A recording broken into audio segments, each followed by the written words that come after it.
네, 반갑습니다, 여러분. 자, 이번 주 초반부터 정말 날씨가 참 심상치 않은 것 같습니다.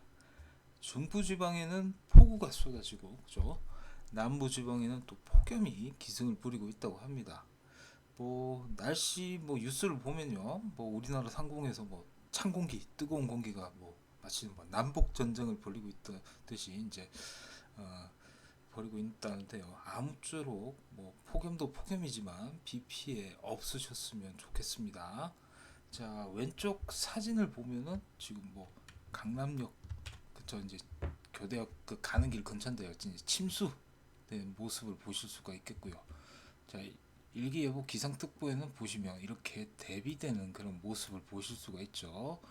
참 이렇게 같은 우리나라 땅인데도 이렇게 참 날씨가 이렇게 차이가 난다는 게 참 놀랍기도 하고요. 참 그만큼 지금 기상이면이 계속 일어나고 있다는 것에 대해서 우리도 좀 이제 관심을 가져야 되지 않을까 이렇게 생각이 듭니다. 자, 본격적으로 이제 넘어가서요. 지난주 미국 고용 지표가 굉장히 잘 나왔죠. 아주 놀랄 만큼이나 잘 나왔는데요. 시장 컨센서스 대비에 보면은 이제 2배 넘게 지금 일자리가 증가했다 이렇게 나왔고요. 실업률도 뭐 3.5%대 뭐 거의 뭐 이거는 뭐 기존 뭐 완전 고용에 가깝지 않느냐 할 정도로 지금 실업률이 이제 그렇게 나왔습니다. 너무 이렇게 내용들이 좋다 보니까 이번에 이제 8월에는 이제 미 FOMC가 없죠. 이제 9월에 이제 FOMC에 연준에서 보다 더 공격적으로 금리 인상을 오히려 하지 않을까 이런 의심들이 지금 계속해서 나오고 있는 것이죠.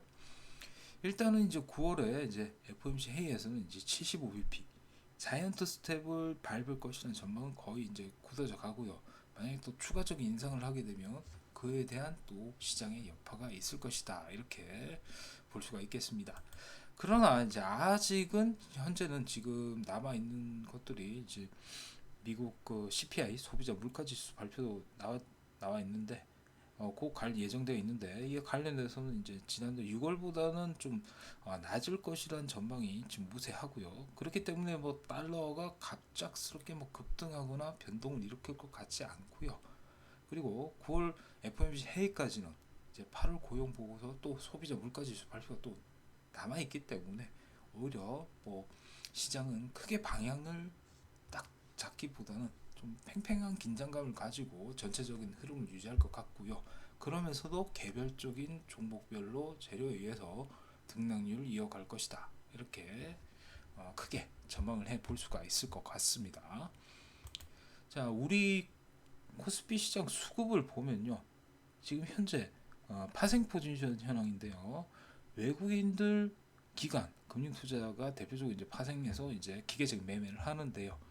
이렇게 포지션을 보면 상승 쪽에 매칭을 하고 있다는 게 보이죠. 계속해서 순매수세가 들어오고 있다는 겁니다. 뭐 이제 뭐 옵션 만기가 얼마 남지 않았지만은 그렇 가정하더라도 지금 현재는 이게 상승으로 보고 있다 이렇게 들고 있고요. 안타까운 것은 보시면은 개인은 보시면 이렇게 어떻습니까? 파랗게 매도세가 나오고 있다는 거예요. 너무나도 지금 기관과 외국인에 비해서 개인은 좀 다른 포지션을 취하고 있다. 그러면서 또 뒤에 차트를 보여드리겠지만 지수는 올라간다는 거. 이 점이 참 조금 안타깝기도 하죠. 같은 개인 투자자 입장에서 좀 이런 포지션을 볼 때마다 그런 내용을 느끼는 것 같습니다.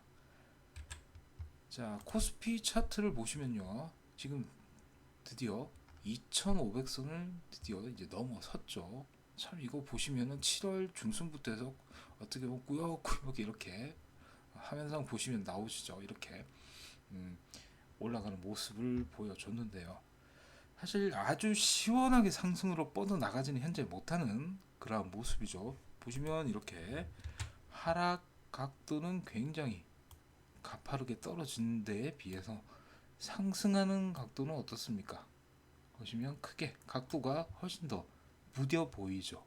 그렇기 때문에 한번 이 60일선 근처에서는 추가적으로 눌림을 주고 가거나 적어도 횡보 구간을 거치면서 중기 이런 매물대를 좀 소화하는 움직임을 보인 후에 방향성이 이쪽으로 아마 나오지 않을까, 뭐 크게는 볼 수 있을 것 같습니다. 일단 다행스러운 거는 확실히 하락세는 좀 진정이 된 모습이에요. 하락세는 그죠? 그리고 하반기에서 이렇게 추가적인 상승을 노려볼 수가 있다. 대신 드라마틱한 상승은 아직까지는 지금 현재로서는 기대하기 어려운 구간이다. 그렇기 때문에 오히려 너무 올라올 때마다 주식을 매수하는 것보다 이런 행보나 어떻게 보면 변동성이 덜한 구간에서, 이런 구간에서 여러분들은 주식을 매수를 하시고 적극적으로 관심을 가져야 나중에 상승장이 왔을 때 여러분들이 큰 수익을 누릴 수 있다, 이렇게 말씀드리고 싶습니다. 아래 내용을 보시면 결국은 아직까지는 수급이, 우리나라는 이렇게 외국인들 매수세인데, 빨간 막대가 이제 순매수가 많은 경우, 파란색은 이제 순매도세를 보는 경우인데, 7월 중순 이후부터 보시면 지난번에도 한 2주 넘게 보시면 계속 이렇게 외국인들의 집중적인 계속해서 순매수세가 연일 계속해서 들어오고 있다는 점은 우리 증시의 주요 특징이 아닌가, 이렇게 생각이 들고요. 그러면서 기관들 중심으로만 조금 더 이제 매수로, 아직까지는 지금 기계적인 매수밖에 들어오진 않아요. 연기금 쪽하고 조금 들어오긴 하는데, 이런 내용들이 조금 더 이제 매수세가 강해진다면은 우리 증시는 2,700도 그렇게 어렵지 않다, 이렇게 지수적으로는 보실 수가 있겠습니다. 사실 어려운 시장에서 지금 2분기 아까 잠시 차트를 넘겨보면 이렇게 급락한 이 시기에, 뭐 미국도 마찬가지였어요. 미국도 나스닥 다 시체가 좋지 않았는데, 투자 고수인 워렌 버핏도 전 기사를 보니까 무려 57조 원대의 손실을 봤다고 합니다. 물론 뭐 이분이야 지금 우리보다 운용하는 단위가 좀 틀리겠죠. 그렇기 때문에 지금 사실 증시 거래대금 이렇게 과거에 비해서 한산하고 주요 경제 지표 발표 일정에만 계속 휘둘리는 그러한 약세 흐름을 보였다 보니까, 사실 뭐 지금 보면 별거 아닌 내용이죠, 그죠? 이렇게 2,500까지도 올라오고 이런 상황에서 단지 안타까운 것은 이제 이렇게 혹독한 2분기를 겪고 나서 이제 아직까지는 우리 증시 투자 심리가 위축되어 있다는 게 조금 안타깝습니다. 빨리 좀 거래 대금이 좀 많이 좀 들어와서 과거 2020년 때처럼, 이렇게 몇 년 전처럼 코로나 팬데믹 이전에 그런 모습을 찾았으면 좋을 것 같습니다. 자, 이번 주 초반은 아무래도 지금 미국 상원에서 인플레이션 감축법 통과가 주요 초반 시장 분위기를 주도하고 있는 그러한 움직임입니다. 이 내용이 결국 이제 하원, 미국은 또 하원이 있죠. 하원에서 이제 투표를 통해서 하면은 이제 대통령 서명되면 바로 발효가 되고 내년부터는 이제 적용이 되게 되는데, 뭐 하원 같은 경우에는 뭐 거의 통과가 된다, 이렇게 보고 있습니다.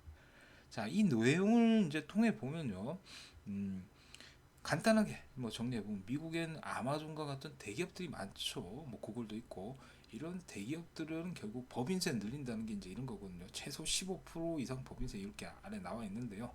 이렇게 법인세를 올리면서 이쪽에서 세수를 받고, 그러면서 또 약값은 또 인하를 한다고 합니다.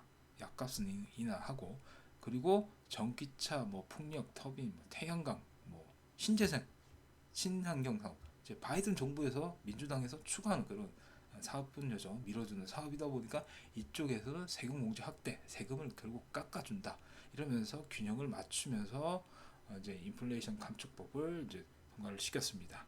이러한 최종 통과 기대감은 결국 이제 친환경 관련주들은 가연히 좋을 수밖에 없겠죠. 그러면서 또 우리 증시에서도 결국 그런 관련주들이 재차 지금 장 초반부터 시세가 나와주고 있는 모습입니다. 그러면서 좀 바이오주들은 선별적으로 봐야 되는 게 좀 주춤하죠. 약값이나 결국은 제약 바이오 기업들에게는 오히려 이제 매출 향후 수익 구조로 봤을 때는 좀 부정적인 영향을 미칠 것이니까, 이런 점들을 감안해 볼 때 우린 또 전체적으로 또 2차전지, 전기차 섹터, 이런 종목들이 또 날아가면 또 시장 분위기가 또 굉장히 좋지 않습니까? 영향되는 종목들도 많고, 그렇기 때문에 또 어떻게 보면 우리 증시에 영향은 뭐 조금 더 뭐 계산해봐야 되겠지만, 대체적으로 봤을 때는 좀 긍정적인 요인이다, 이렇게 생각되는데요. 자, 일단 이 내용 중에서 우리나라 아까 말씀드린 전기차 2차 전지 관련주들 이 살펴보면요, 사실 뭐 LG 에너지 솔루션이나 그죠, 현대차 등등 지금 뭐 미국 현지 지난달에도 그렇고 공장 바이든 대통령 방문할 때도 그렇고 투자 소식 이런 뭐 공장에서 뭐 설립을 다시 하겠다, 뭐 기업 간 협력 계속해서 나오고 있죠. 이 통해서 이미 지금 미국과 대응을 잘 해 나가고 있는 것 같습니다. 앞으로도 지금 이렇게 이제 딱 법제화가 돼 버린다면 이런 소식들은 계속 나올 것이고 우리 증시 그런 종목들 계속해서 돌아가면 순환매 돌면서 움직일 수밖에 없겠죠. 한편으로 조금 아쉬운 점이 있다면 아직까지 자동차 쪽이 사실 좀 최근 들어서 흐름이 좋았어요. 실적도 잘 나오고 현대차 주가들도 좋았는데 왜 좀 주춤하느냐? 아직까지 지금 중국 쪽의 비중, 공장 생산 기준이나 수출도 무시할 수 없는 그런 상황입니다. 그러면서 미국에 그러니까 좀 더 비중을 넓혀서 투자를 해야 될지 어떻게 해야 될지 좀 업계 내부적으로는 좀 고심에 좀 빠져 있는 모습입니다. 아마 큰 흐름은 미국 쪽으로 갈 수밖에 없을 거라 생각이 들어요. 이따 뭐 반도체를 통해서 보더라도 그런 느낌이 듭니다. 그렇지만 2차 전지 관련주, 뭐 장비부터 소재 이런 종목들은 대체적으로 호재를 생각하고 반기는 그런 모습이 되겠습니다. 아직 뭐 추이를 조금 더 지켜보고 그런 이해득실이나 그 관련주들은 시장에서 계속해서 찾으려는 노력들이 있을 겁니다. 아직도 뭐 시장에서 모르거나 또 제가 또 아직 몰랐거나 이런 종목들도 나올 거기 때문에 시장을 계속해서 주목해서 봐야 되겠습니다.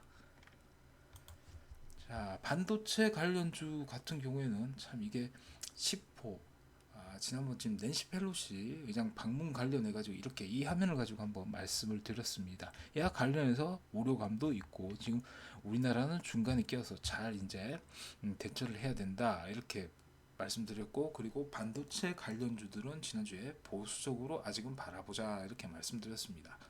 자, 예상대로 뭐 사실 이번 주 반도체 뭐 삼성전자 주가를 보시면 아시겠지만 크게 시세 흐름이 좋지는 않았습니다. 자, 일단 치포 결국 예비 회의에 결국 우리나라 정부에서는 참석하기로 결정을 했습니다. 이제 그럼 중국을 반응을 살펴야 할 때가 왔죠. 그래서 외교부 장관이 이제 설명을 하러 결국 이제 한중 외교회담 겸사해가지고 설명하러 중국에 이제 가게 된 것이죠. 그래서 일단 어떻게 될지 모르겠지만 뭐 트집을 가는 가능성이 있고, 그리고 중국이 뭐 색다른 보복을 또 우리가 모르는 보복을 할 수도 있을 것이다. 뭐 대만에서 이제 과자 수입 이런 걸로 또 보복을 했듯이 또 우리나라도 또 그렇지 않겠느냐, 이게 참 우려되는데 아직 국가 간의 그런 정치는 참 알 수가 없죠. 그런 이런저런 내용들을 다 살펴야 되고 변수가 굉장히 많은데요. 일단 뭐 최근 나온 소식으로 보면은 좀 중국 정부에서 조금 약간 뉘앙스가 조금 부드러운 그런 모습입니다. 중국 이제 관영지 하면 이제 요게 이제 황구시보인데요. 황구시보에서 이제 결국 만약에 그래 너네 치포 참여를 한다면은 일단 균형을 잡아달라 이렇게 나왔습니다. 결국 이제 우리 외교부 장관께서는 지금 이제 중국에 이제 도착을 했습니다. 그러고 나서 이제 중국 왕이 외교부장하고 이제 외교장관 회담을 하는데 이게 또 찾아보니까 또 한중 수교 30주년 또 관련해 가지고 또 이런 또 내용들이 이렇게 된다면 사실 그죠, 서로 간에 이런 기념비적인 날에 좀 얼굴 붉히거나 좋지 않은 내용들이 또 얘기가 된다면 그것 또한 또 서로 국가 간에 아무리 그렇지만 그죠, 그런 내용들은 좀 적지 않을까 이렇게 생각이 듭니다. 뭐 당연히 우리나라가 지금 중국 입장에서는 미국 쪽으로 사실 좀 기울고 있다 보니까 중국에서는 이렇게 살살 달래면서 뭔가가 선물이 나오지 않을까 이런 생각도 역으로 또 해보고 있다. 저는 이제 뉴스 팔로우들을 보면서 그런 생각들을 많이 좀 해봤습니다. 자, 일단 외교부 장관이 방문해서 이제 우리나라가 이제 참여할 수밖에 없는 이유 이런 내용들을 설명을 한다고 합니다. 그러면서 이제 협조를 구해서 중국에서도 이렇게 맞대응을 하는 모습인데요. 일단 시장에는 아직까지 뭐 조금 우려감에 밀리긴 했지만 향후 중기적으로 봤을 때는 크게 뭐 영향을 주지는 않을 것이라 봅니다.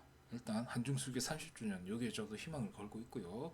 외교부 장관 회담 둘 간의 회의를 통해서 어떤 내용들이 나올지 향후 업데이트를 하면서 살피시면 오히려 이 시기가 나중에 이제 미국 CPI 발표 이후 나오면서 그죠 주 후반 오히려 우리 증시를 추가적으로 반도체주가 상승을 해준다면 그죠 나올 수 있는 그런 기대감에 오히려 바라봐야 되지 않을까 이렇게 생각이 듭니다.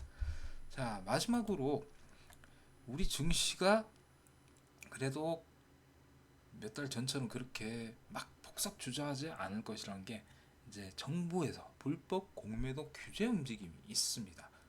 물론 뭐 아시는 분들은 다 아시겠죠. 우리나라가 지금 완벽하게 지금 개인들이 공매도를 할 수가 없죠. 되게 조건도 깔아놓고요. 그 관련해서 결국 포지션들은 결국 기관이나 외국인 다 보고 있다는 거예요.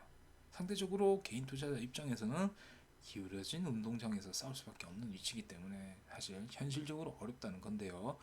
일단 공매도를 이렇게 불법 공매도 처벌 강화라는 이제 타이틀을 달았는데요. 금융위인제에서 대통령실에 보고를 하면서 이런저런 내용들이 나왔는데 이런 뭐 기사들이 나온 이유는 뭐 사실 뭐 다들 아실 겁니다. 그죠? 정부 지금 지지율이 그죠? 정책 지지율이 거의 20%대, 24%까지 봤는데요.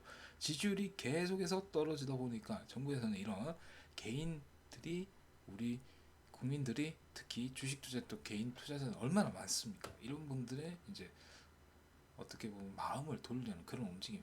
특히 과거에 이런 여파가 큰 이런 이슈들을 계속 꺼내면서 정부에서는 이게 아마 이제 액션을 주는 거죠. 그러면서 이제 아무래도 좀 이런저런 다양한 뭐 내용들이 앞으로도 대통령께서 휴가도 다녀오셨으니까 아마 발표가 될 겁니다. 그러면서 어, 어, 이거는 우리 증시에 공매도 관련해서 이제 사인을 주는 거죠. 사인을 시그널. 왜 이거 잘못 건드렸다 사실 외국인들 지금 계속해서 수급 들어오고 있는데 외국인 입장에서는 이게 용서할 수 없는 일이고 악재가 될 수가 있다는 거예요. 그죠? 그래서 지금 외국인들 입장에서는 오히려 과거 공매도 많이 쳐놓은 그런 종목들 쇼커버링 그러니까 미리 이제 매수를 해서 갚아야 됩니다. 미리 공매도는 주식을 빌린 거니까 그런 상황에서 쇼커버링 들어가야 되고 이러면은 좀 발에 불이 떨어진 거에 될 수 있겠죠. 그나마 이제 우리 투자자분들 입장에서는 그나마 과거에도 봤다시피 공매도 규제 관련 이슈가 나오니까 지수가 그래도 하방이 지지가 됐습니다. 이게 뭐 사실 미봉책일 수밖에 없겠지만 그래도 당분간은 우리 증시에 긍정적인 내용으로 작용할 가능성이 높다 이렇게 정리할 수가 있겠습니다. 자 아무튼 뭐 이상으로 관심 섹터 전략 관련 내용들을 잘 한번 정리를 해봤습니다. 그래서 이번 주 같은 경우에는 크게 뭐 악재성 내용들이 뭐 지금 현재로서는 크게 없습니다. 그래서 뭐 조금 오히려 더 이렇게 견조한 외국인들 수급을 감안하고 그리고 외국인 기관 포지션을 봤을 때 일단 7월 한 달까지도 무난하게 흘러갈 것으로 보여지니까 이런 기회에 만약 수익이 좀 못 냈거나 이런 좀 부족한 점이 있다면 그런 내용의 적극적인 공략을 통해서 우리가 대응을 해 나갈 수 있도록 하겠습니다. 자 시청해 주셔서 감사드리고요. 보다 자세한 내용은 메신저 상을 통해서 제가 수시로 업데이트하고 알려드리도록 하겠습니다. 감사합니다.